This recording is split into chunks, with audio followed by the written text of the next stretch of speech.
के केसों की संख्या लगातार बढ़ती जा रही है। मेडिकल कॉलेज में आसपास के जो कोरोना के पीड़ित लोग हैं वो भी यहाँ पर दाखिल हो रहे हैं। सरकार ने हाल ही में कोविड-19 के लिए आईएएस अधिकारी और एडीसी जो हैं डॉक्टर हिमांशु अग्रवाल को यहाँ पर नियुक्त किया है। आज हमारे साथ हैं ADC doctor Himanshu Agarwal. Covid के अलावा हम आज और भी कई विषयों से इनके साथ बात करेंगे। हमारे साथ हैं सर, नमस्कार जी, आपका सर डी4 चैनल में स्वागत है। सर थोड़ा बताएंगे, आप 2014 के बैच के अधिकारी हैं, आईएएस डॉक्टर हैं आप, और आपको सर अभी हाल ही में नियुक्त किया गया है, कोविड का इंचार्ज बनाया गया। तो उसे लेकर सर आप क्या देखते हैं? कुछ 3-4 दिन हो गया, आपने क्या सर किया और क्या बेहतर होना चाहिए? जी, मुझे ये जिम्मेदारी सौंपी गई है पंजाब सरकार की तरफ से covid care incharge medical college की। जैसे आपने कहा कि मैंने डॉक्टरी भी की हुई है, बट नॉट बिकॉज मैं डॉक्टर हूँ इसलिए मुझे जिम्मेदारी मिली है। एज़ प्रशासनिक अधिकारी जो है मुझे ये ड्यूटी लगाई गई है। एंड मैं ये कहना चाहूँगा कि पहले भी जब हम प्रशासन की तरफ से कोई भी मेडिकल कॉलेज में कोई समस्या आती थी या कोई भी इशू आता था, हम इस चीज़ को पहले भी देख रहे थे। बट एक ख़ास तौर पे मुझे कहा गया है कि कोई भी मेडिकल कॉलेज की लेवल 2, लेवल 3 जो कोविड से रिलेटेड कुछ भी इश्यूज़ हैं, उनको प्रशासनिक लेवल पे जो भी समस्याएं आ रही हैं उसको आपने सुधारना है। और एक ख़ास तौर पे मैंडेट दिया गया है मुझे कि जो भी यहाँ पे मरीज़ आ रहा है उसकी किस तरह से देखभाल होनी चाहिए। जब वो कोविड टेस्ट उसका पॉजिटिव आता है और जब तक वो रिकवर नहीं हो जाता, यहाँ से चला नहीं जाता, उसकी एक एक चीज़ को हमने देखना है। क्या हम सुधार कर सकते हैं यहाँ की जो डॉक्टर्स की टीम के साथ मिलके कि उसका ट्रीटमेंट ऑलरेडी उसको अच्छा जो ट्रीटमेंट मिल रहा है उसमें और कितना हम सुधार कर सकते हैं। और कल मैंने एक बात बोली थी, कल हमारे सीनियर अधिकारियों की मीटिंग थी कि अगर किसी को बचाने, किसी की जान बचाने का 1% भी चांस है तो मैं, मेरी टीम, मेरे यहाँ के जो डॉक्टर्स हैं, हम उस 1% चांस पे काम करेंगे ताकि हम ज़्यादा से ज़्यादा जो ज़िंदगियाँ यहाँ पे कोविड के कारण जो डेथ्स हो रही हैं उसको हम बचा सकें। इसके साथ साथ मेरा ये भी एक उद्देश्य रहेगा कि जो लोगों में परसेप्शन है मेडिकल कॉलेज को लेके, जो अस्पताल को लेके, हमारा कॉलेज जो है बहुत अच्छा, हमारा हॉस्पिटल गुरु नानक देव अस्पताल बहुत अच्छा काम कर रहा है। बहुत सी ऐसी स्टोरीज हमें पता है क्योंकि हम प्रशासन के बीच में रहते हैं। बहुत से ऐसे मरीज़ जो बचाए गए हैं जो बिल्कुल ही काफ़ी ख़राब हो चुके थे, बट उनको रिकवर किया गया।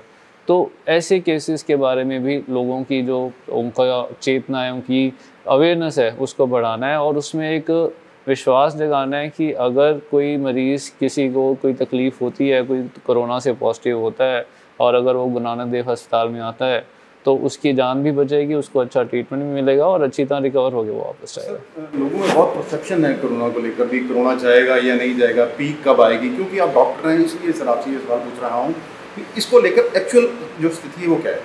और देखिए, हमें वर्तमान में जीना चाहिए। वर्तमान ये है कि अभी कोरोना फैल रहा है, जो अभी आने वाले टाइम में ज़्यादा फैलेगा या पीक आ चुकी है, कम फैलेगा, उसके बारे में कोई भी अनुमान नहीं लगा सकता। जो आज की स्थिति है, आज की स्थिति ये है कि हमें पता है कोरोना बाहर है, कोरोना फैल रहा है, बट मुझे ये भी पता है कि अगर वो लोग जो अच्छे से अपना ध्यान रखते हैं, जो अच्छे से, एक डीसी साहब ने एक वर्ड कॉइन किया था कि एसएमएस, जो कल परसों अखबारों में भी आया है कि भाई आप सोशल डिस्टेंसिंग कर रहे हैं, मास्क लगा रहे हैं, हाइजीन मेंटेन कर रहे हैं, सैनिटाइज कर रहे हैं खुद को, और ये सब चीज़ें अपना रहे हैं, अपनी इम्यूनिटी अच्छे से बिल्डअप कर रहे हैं। ज़्यादा आप क्राउडेड प्लेसेस में, बहुत ज़रूरी ना हो वहाँ पे नहीं जा रहे हैं, तो डेफिनेटली जो हम कोरोना से बचाव कर सकते हैं। ये आज की स्थिति है और ये कल की स्थिति भी रहेगी और ये कल की स्थिति भी थी। जहाँ जहाँ हमने कोई गलती करी, कहीं भीड़ वाले चले गए, मास्क नहीं लगाया या हाइजीन नहीं मेंटेन करी, वहाँ कोरोना हमसे जीतेगा। बट मेरे को पूरी उम्मीद है कि हमारे जो जितने भी डॉक्टर्स हैं, जितने भी हमारी लैब्स हैं, वो पूरी कोशिश में लगे हुए हैं कि इसको जल्दी से जल्दी जो ख़त्म किया जाए, और हम भी इसी होप में हैं। अच्छा सर, जो डेथ्स हो रही हैं कोरोना को लेकर, सर इसकी भी एक रिव्यू कमेटी बनाई गई कि आखिरकार क्यों डेथ्स हो रही हैं, इस पर भी काम किया जा रहा है? ऑलरेडी यहाँ पे एक कमेटी जो है काम कर रही थी। जब भी कोई भी डेथ होती है ज़िले में या इस हमारे जो अस्पताल में डेथ होती है, उसको रिव्यू किया जाता है। नॉट सिर्फ अपने ज़िला लेवल पे बल्कि स्टेट लेवल के ऊपर भी उसकी जो रिव्यू होता है, वीकली रिव्यू होता है। डीसी साहब के लेवल पे भी रिव्यू होता है। मैं यहाँ पे हूँ तो मैं भी रिव्यू करूँगा। एंड उसका कारण यही होता है कि वही जो मैं 1% चांस की बात कर रहा था कि अगर अगली बार अगर ऐसी कोई सिमिलर केस हमारे पास आता है तो क्या हम कुछ अपने आप में सुधार कर सकते हैं, जो वो 1% चांस है उसको हम कैच कर सकें। अच्छा सर, अभी 4 जो हैं जूनियर रेजिडेंट डॉक्टर हैं वो पॉजिटिव पाए गए हैं और भी 5 इंटर्न हैं वो पॉजिटिव पाए गए हैं।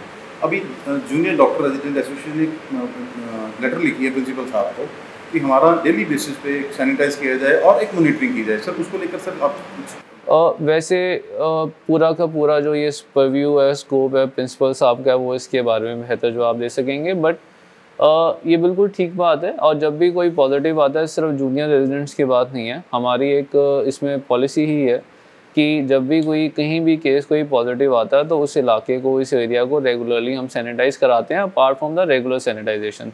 तो अगर इन्होंने इस तरह की कोई डिमांड की है, अगर प्रिंसिपल साहब मुझे इस बारे में कुछ रिक्वेस्ट करते हैं तो प्रशासन की तरफ से जो सही होगा वो उनको पूरा दिया जाएगा। अच्छा सर, ऐसा है कि अमृतसर में एक पूरे पंजाब में स्कैंडल हुआ है कि करीब 200 करोड़ की जो पेंशन है उन लोगों ने ले ली जो डिजर्व नहीं करते थे। अमृतसर में भी सर ऐसे लोग थे, 20 करोड़ रुपए के करीब सर उन्होंने लिया है जिनके पास सब कुछ था लेकिन फिर भी उन्होंने बुढ़ापा पेंशन ली। उसको लेकर सर डिस्ट्रिक्ट एडमिनिस्ट्रेशन सर क्या करेगी? इसमें जी हमारे ध्यान में आया था, और जो हमारे DSSO हैं जो विभाग के जो पेंशन से डील करते हैं, उन्होंने एक अपनी तजवीज़ जो एक प्रपोज़ल था वो कमेटी का बनाने का, वो DC साहब को भेजा था और DC साहब ने उस कमेटी को अप्रूव भी कर दिया। एंड जो कमेटी है वो इस चीज़ को रिव्यू करेगी कि क्या कोई गलत जो पेंशन्स बनाई गई थी तो कौन जिम्मेवार था, और जिनको जो पेंशन बांटी गई हैं गलत, उनसे किस तरह से रिकवरी करनी है।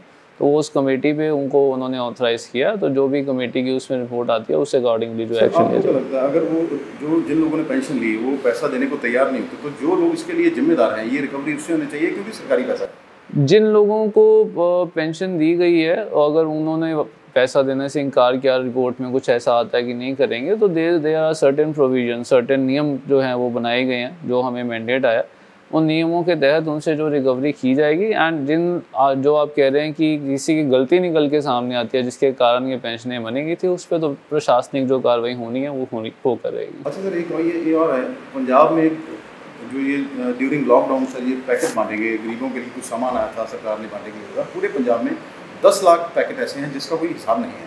अमृतसर टॉप पे है, अमृतसर में 53,000 पैकेट हैं जिनका कुछ पता नहीं चल रहा सर, उसे लेकर सर आपका चल जब लॉकडाउन लगा था और जिस तरह से हमने जो प्रवासी मज़दूरों को भेजा था और जिस तरह से उस वक्त पैकेट वितरण हुआ था, मैं आपको बात बताना चाहूँगा कि मेरे ध्यान में है कि रोज़ लगभग 1000 पैकेट, जिसमें जो सरकार की तरफ से आए थे या जो हमने रेड क्रॉस की तरफ से भी बांटे या हमें कोई डोनेशन में भी आए थे पैकेट्स, या कोई जो बड़े NGOs हैं, बड़े अपने यहाँ पे ऑर्गेनाइजेशन हैं, उन्होंने भी अपनी तरफ से बांटे, कई लोगों ने चैरिटी भी करी थी। And we had a dedicated team on that, जो ना सिर्फ राशन वितरण को देखती थी बल्कि उसका अपडेट भी लेती थी। बट 1000 पैकेट को बांट के उसका पूरा रिकॉर्ड मेंटेन करना, ये this is very preliminary thing जो आप बात बता रहे हैं कि 10,000 पैकेट्स का जो फ़र्क आया है। और जिस तरह से मैंने भी अखबार में पढ़ा है, एज सच अभी हमें ऑफिशियली इसके ऊपर कुछ भी जो सरकार की तरफ से कुछ निर्देश नहीं आए हैं, तो मुझे ऐसा लगता है कि यस, अगर कोई गलती हुई है किसी से, अगर कोई इस चीज़ में वितरण में कोई इशू आया तो वो बाहर निकल कर आएगा, बिल्कुल निकल कर आएगा। उस पर जो भी सरकार के हमें आदेश मिलते हैं उसके अकॉर्डिंगली हम उस पर कार्रवाई भी करेंगे। बट अगर सिर्फ ये नंबर्स का कुछ डिफरेंस हुआ है कि भाई बांटे 1000 गए थे बट अपडेट जो हैं वो 800 हुए या 900 हुए पर डे, वो 100 का कहीं गैप रह गया, वो बांटे तो गए हैं, कागजी भी हैं, बट जो अपडेट किया उसमें वो मिस रह गए हैं, तो इस तरह का कुछ अंतर निकल के आता है। तो वो भी जो हमारी टीम है उन्होंने बहुत अच्छा काम किया। मैं मतलब एज एडिशनल डिप्टी कमिश्नर बता रहा हूँ क्योंकि मुझे पता है कि सुबह से लेकर शाम तक उन्होंने काम किया। अगर कोई वहाँ पे मिस्टेक रह गई है कि उनसे अपडेट नहीं हुए हैं तो उसको भी ठीक किया जाएगा। अच्छा सर, ये बहुत बार देखने को आया, आपको पता होगा नीला का आटा दाल स्कीम है, नीले कार्ड पे बांटते हैं सर, सरकार तीसरी बार वेरिफिकेशन करवा रही है, हर बार कार्ड काटे जाते हैं। मतलब जो लोगों ने 3-3 गाड़ियाँ रखी हुई हैं लेकिन वो आटा दाल स्कीम का कार्ड बनवा रखा है सर, वो उस पर सर क्या जो लोग इसके लिए जिम्मेदार हैं आपके हिसाब से उन पर क्या कार्रवाई होनी चाहिए? जी, जैसे हम आप ही बता रहे हैं कि जो आटा दाल कार्ड जो काटे जा रहे हैं वो काटे इसलिए जा रहे हैं कि वो जब चीज़ सामने आती है बाहर कि भाई लोगों ने 2-3 गाड़ियाँ रखी हुई हैं, घर हैं या किसी के पास AC लगा हुआ है बट नीला कार्ड लेकर बैठा हुआ है, वो काटने का ऑर्डर इसलिए आता है कि जब सामने ये चीज़ आती है तो उसी वक्त उस पर एक्शन किया जाता है कि नहीं, ये इंसान जो है वो डिज़र्विंग नहीं है, इसका काट दिया जाए। और जो डिज़र्विंग है, क्योंकि नीले कार्ड का एक कोटा होता है, आप इतने % कार्ड्स ही एलोकेट कर सकते हैं, आप सबको नीला कार्ड नहीं दे सकते। एंड ये भी होता है कि जिस टाइम आपने नीला कार्ड दिया था उस वक्त उसकी क्या स्थिति थी, और 3 साल में बंदे ने क्या पता अपनी मेहनत से प्रोग्रेस करके कोई सामान अपना बनाया, उस वक्त उसकी वो एलिजिबिलिटी से बाहर हो गया। तो इस तरह के जो निर्देश होते हैं वो सरकार से जब हमें मिलते हैं तो सरकार अकॉर्डिंगली हमें ये बताती है कि ये अब जो एलिजिबल हैं सिर्फ उन्हें दिया जाए, और जो नॉन एलिजिबल हैं उनको काट के जो वास्तव में लाभ पात्री हैं उनको आप जो नीले कार्ड बना दें। तो it's a government direction and we act as per government, this is one thing. Second thing है कि अगर जानबूझ के किसी का नीला कार्ड गलत बनाया गया हो, जानबूझ के उसका जो काटा गया हो, उसमें जी जैसे ही हमें किसी की मेलाफाइड इंटेंशन, किसी का इस तरह से पता लगता है कि भाई इसने गलत काम करके ये किया है, तो उस पर डेफिनेटली जो भी सरकार के अकॉर्डिंगली कोई निर्देश आते हैं उस पर कोई कार्रवाई करवानी है, वो पर्टिकुलर डिपार्टमेंट, पर्टिकुलर ऑफिसर पे डेफिनेटली कार्रवाई होगी। अच्छा सर, एक ये जो सर बन रहा है मिनी सेक्रेटरीट बन रहा है सर, 2014 में मेरे ख्याल से ये बनना शुरू हुआ था सर, अभी तक उसकी जो है बिल्डिंग कंप्लीट नहीं हो पा रही है, या फंड्स की कमी है या सर क्या कारण है? 6 साल हो गए। थोड़ा सा आई वुड से कि अनफॉर्चुनेट रहा कि किसी ना किसी कारण करके वो हमारी बिल्डिंग पूरी नहीं हुई। उसमें पहले अबाउट 2 साल पहले की बात है कि थोड़ा बजट कंस्ट्रेंट आया था कि जो बजट एलोकेटेड था उसके कारण वो बन नहीं पाई। अभी रिसेंटली बड़े डीसी साहब शिवदुल्ला साहब ने बड़ी मेहनत करके वहाँ से वो फंड भी लेकर आए थे, उन्होंने अप्रूव भी करवाया, और दिसंबर जनवरी में फिर से बड़ी तेज़ी से जो बिल्डिंग का काम, निर्माण कार्य था वो शुरू हो गया था। बट उसके कारण फिर ये लॉकडाउन के कारण, कोविड के कारण वो काम फिर से रुक गया। अभी जब धीरे धीरे अनलॉक 2, 1, 2, 3 अभी हुआ है और धीरे धीरे काम खुलना शुरू हुआ है, तो हमने जो हमें अलॉट हुआ था बजट, एटलीस्ट उसका काम फिर से शुरू करवाने की पहल शुरू करी है ताकि ये जल्दी से जल्दी बन जाए। उसके अलावा फिर भी अभी कुछ बजट है जो अभी आना पेंडिंग है, और प्रशासन की तरफ से और जो हमारे यहाँ पे सरकारी अधिकारी हैं, सीनियर अधिकारी हैं, इवन जो पब्लिक रिप्रेजेंटेटिव्स हैं, उनके भी ध्यान में इशू है। बार बार हमने ये मांग उठाई है कि जल्दी से जल्दी डीएसी जो कि पब्लिक को समर्पित किया जा सके, और हमें पूरी उम्मीद है कि जल्दी ही इस पे हमें बजट भी मिलेगा और जल्दी इसका काम भी शुरू होगा। अच्छा सर, एक सर्कट हाउस में एक इमारत बन रही है सर, उसको तोड़ के बनाया गया था, लेकिन उसका भी काम करीब 3-4 साल से वहीं पड़ा हुआ है। उसके कुछ डिफरेंट इश्यूज थे, क्योंकि वो सर्किट हाउस की जो बिल्डिंग बन रही है वो अब पीपीपी मोड में जो है उसको बनाया जा रहा है। एंड मतलब again I would blame Covid for that कि उस पर भी काफ़ी तेज़ी से जो काम आगे बढ़ा था, and we were very hopeful कि इस साल 3rd क्वार्टर के एंड तक, बाय एंड ऑफ सितंबर और अक्टूबर, हमें उसका कुछ ना कुछ रिजल्ट देखने को मिलता। But yes, we have got delayed, 4-5 महीने का हमें डिले हुआ है, but we will try our best कि उसका काम भी जल्दी से जल्दी पूरा करके उसको भी पब्लिक को समर्पित किया जाए। अच्छा सर, आपको कोविड का सरकार ने इंचार्ज लिया है सर, आप सिर्फ कोविड पे फोकस करेंगे या सर कुछ भी गुरु नानक देव अस्पताल के कुछ और भी इशू हैं, क्या आप उनकी तरफ भी ध्यान देंगे? मैंने आपको इसीलिए ये चीज़ बताई थी कि कोविड मेरा मेन प्रायोरिटी रहेगी, क्योंकि मैं कोविड केयर इंचार्ज हूँ, और जितने भी कोविड के मरीज़ आ रहे हैं यहाँ पे, जब वो टेस्ट उनका पॉजिटिव होता है, till the time they recover, मेरी ये जिम्मेवारी रहेगी कि उनको बेस्ट पॉसिबल ट्रीटमेंट और बेस्ट पॉसिबल जो भी उनको सुविधाएं मिलें वो यहाँ पे मिलें। कहीं कोई कमी पेशी हम कोशिश करेंगे सभी डॉक्टर्स की टीम को मिला के कि भाई उनका जो दूर किया जा सके, कोई तकलीफ़ है उनको दूर किया जा सके। इसके अलावा मेरा फोकस ये भी रहेगा कि जो कोई यहाँ पे रोड ब्लॉक हैं, एडमिनिस्ट्रेटिव रोड ब्लॉक हैं मेडिकल कॉलेज या गुरु नानक देव अस्पताल में, उसको जहाँ भी हम प्रशासनिक साइड से कुछ भी उसकी मदद कर सकें या कुछ भी उसमें इम्प्रूवमेंट लेकर आ सकें, तो मैं समझूंगा मेरी एक उपलब्धि रहेगी। अच्छा सर, सीएम साहब ने सुझाव मांगे हैं अनलॉक 3 को लेकर, तो सर आपको क्या लगता है कि अभी ये समय आ गया है कि पूरी तरह से अनलॉक हो जाना चाहिए या अभी नहीं? अनलॉक 3 का जो आप जैसे बता रहे हैं, मेरा शुरू से यही मानना है कि एक बैलेंस क्रिएट करके हमें चलना पड़ेगा, और हम ये बिल्कुल नहीं कह सकते कि भाई हम बिल्कुल काम रोक दें और सिर्फ लॉकडाउन में रहें, या बिल्कुल सब कुछ खोल दें और लॉकडाउन का बिल्कुल ना करें। एक बैलेंस क्रिएट करना पड़ेगा। एक this is a habit now. जब 5 महीने पहले शुरू हुआ था तब हमें डायरेक्शंस, निर्देश थे, मास्क पहनो, हाथ धो, आप सोशल डिस्टेंसिंग करो। मुझे लगता है कि अब 4-5 महीने में धीरे धीरे लोगों में वो हैबिट इनकलकेट हो गई है कि आप सुबह जब तैयार होते हैं तो सुबह मास्क अपना साथ पहनते हैं। अगर आपने कहीं से आए हो, आपने साबुन और वॉश बेसिन कहीं दिखा तो वहाँ पे आप हाथ धोते हैं। तो धीरे धीरे धीरे जब लोगों में ये आदत बननी शुरू हो जाएगी और तो हम ये स्टेप ले सकते हैं कि धीरे धीरे हम कुछ चीज़ें खोल सकते हैं। अभी एक चीज़ की जो मुझे कमी लगती है अभी वो है कि अभी भी लोग सोशल डिस्टेंसिंग जो है उसको ध्यान में नहीं रखते। अगर कहीं पे इकट्ठा होना भी होता है तो काफ़ी ग्रुप्स में या मतलब इकट्ठ में जो है लोग आ जाते हैं। आई फील कि जब धीरे धीरे इस चीज़ की भी आदत पड़ेगी तो we can resume our normal life. फिर हम मतलब इन 3-4 चीज़ों की पालना करके अपनी इम्यूनिटी को अच्छा रखते हुए हम जो है अपना नॉर्मली कर सकते हैं। बट ये सरकार का डिसीजन है एंड सरकार बहुत एक्सपर्ट्स एडवाइस लेने के बाद बड़े वहाँ पे सीनियर अधिकारी एंड सीनियर जो पब्लिक रिप्रेजेंटेटिव हैं वो वहाँ पे बैठे हुए हैं एंड वो कुछ भी जो डिसीजन लेंगे वो जनता के हित में लेंगे। अच्छा सर, कुछ ऐसी शिकायतें आती हैं कि जो ब्यूटी सेंटर चल रहे हैं रंजीत एवेन्यू में, कुछ मैं नाम नहीं लूँगा उनका, सर शायद आपके पास भी शिकायत आई है, और कुछ को खुलने नहीं दिया जा रहा। ये डबल स्टैंडर्ड्स ऑफ पॉलिसी, ये कुछ लोगों का आरोप है जी ऐसा हो रहा है, क्या आपके ध्यान में है ये बात? मैं इस बारे में ये कहना चाहूँगा कि सरकार की कुछ हिदायतें हैं जो सब पे लागू होती हैं, वो मुझ पे भी लागू होती हैं, वो आप पे भी लागू होती हैं, वो जितने भी अमृतसर की या पंजाब की जो भी जनता है या कोई भी अदारा है उस पर वो लागू होती है। सो अगर कोई भी ऐसा इंस्टीट्यूशन जिसको लॉकडाउन में या अनलॉक में खुलने की परमिशन नहीं है, अगर वो खोल रहा है और अगर हमें उसकी कोई फॉर्मल कंप्लेंट आती है तो डेफिनेटली उसके अगेंस्ट एपिडेमिक डिसीज़ एक्ट है हमारा सीआरपीसी के अंडर 188 का जो होता है नियम, उसके अंडर उस पर डेफिनेटली कार्रवाई होगी। अगर कोई अदारा जो है अपने नियमों के रहते हुए कुछ करना चाहता है तो they are free to do it. अगर उनको कोई अपोज कर रहा है तो हमें बताएं तो हम उनकी हेल्प करेंगे। बट अगर कोई इंस्टीट्यूशन नियमों के खिलाफ जाके कोई काम करता है और अगर उसकी कोई इन्फॉर्मेशन हमें मिलती है, कोई कंप्लेंट हमें फॉर्मली मिलती है तो we are going to do strict action against. आप हमारे चैनल के माध्यम से कुछ और कहना चाहें? मैंने काफ़ी कुछ कह दिया है बट मेरा यही मानना है, मेरी आप सबसे यही अपील है कि जितने भी ज़िले के अधिकारी हैं, जितने भी यहाँ पे और अदारे हैं, मीडिया वाले हैं या आप लोग हैं, बहुत अच्छा कर रहे हैं। मैं ये कहूँगा कि पिछले 4-5 महीनों में हम लोगों ने भी काफ़ी काम किया, वो सब आपके सहयोग के थ्रू ही किया है। एंड आई वांट कि इस मोमेंटम को, इस जो आप अच्छा काम कर रहे हैं इसको कृपया करके आगे तक बनाए रखें।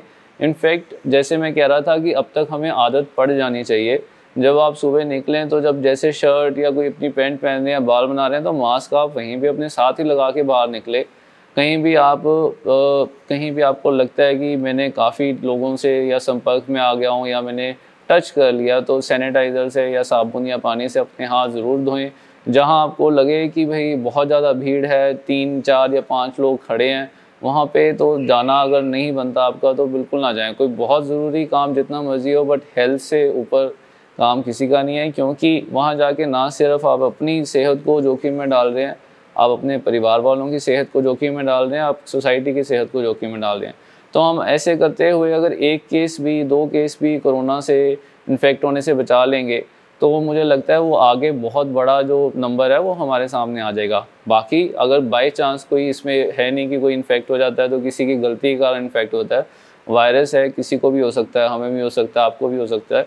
बट इन केस अगर किसी को होता है तो we are there for you. हमारी जो डॉक्टर्स की टीम है वो आपके लिए यहाँ पे हमेशा हाजिर है। जो हमारे अधिकारी हैं, जो हमारे कर्मचारी हैं, जो पंजाब सरकार के मुलाजम हैं, वो हमेशा आपके साथ रहेंगे और जब तक आप रिकवर नहीं हो जाते, अच्छे से ठीक नहीं हो जाते, विल गिव अ बेस्ट कि आप वो कोविड से छुटकारा पा के जल्दी से जल्दी अपने वापस घर को जाएँ, अपनी फैमिली के साथ जाएँ।